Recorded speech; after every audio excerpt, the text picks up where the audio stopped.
Яасан миний дөө? Шатил. Унж үзмээр байна уу? Унж үзмээр байна. Ер нь машин гэдэг чинь хүнтэй адилхан сэтгэлтэй юм шүү дээ. Өдөртөө энэ хідтэй би 5-6 үлгэр уншиж өгдөг. Энэ машиныг унж үзээд хөө. Энэ машиныг уу? Тий. За болно. Яа. Lexus HS 250G гэдэг загвар. Энэ асцсан гэсэн үү? Одоо ассан. За на цэнхэр бүрснийхаа наатлаанд тавьчаа. Явдал нь их гоё байгаа биз?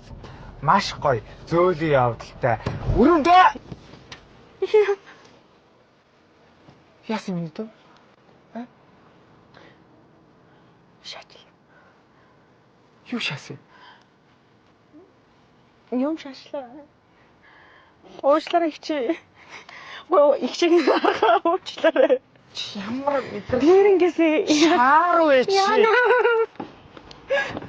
Яасан гинэ? Писта.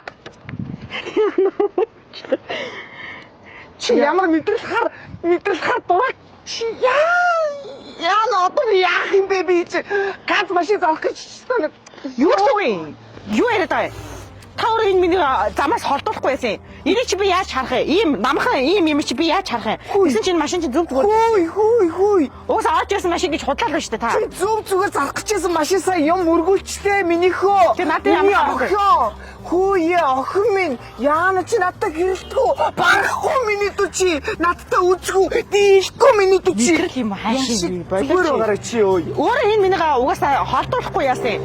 Холдуулсан бол би ингэхгүй. Наа чи унж үзэл угаасаа онцгой машин гэдэг нь угаасаа. Мазарсан. Манайх данхад даатгалчихсан. Би санаа зовцоо юу. Авах шаардлагач байхгүй. Зүгээр тоглосон. За тэгвэл энэ машинаа би авъя. Авах мөнгө ч байхгүй. Бүгд байгаа ш надаа. Хүү яхаа. Баяртай нэ. Дараа тэгээд ирж халдагт нэсэн.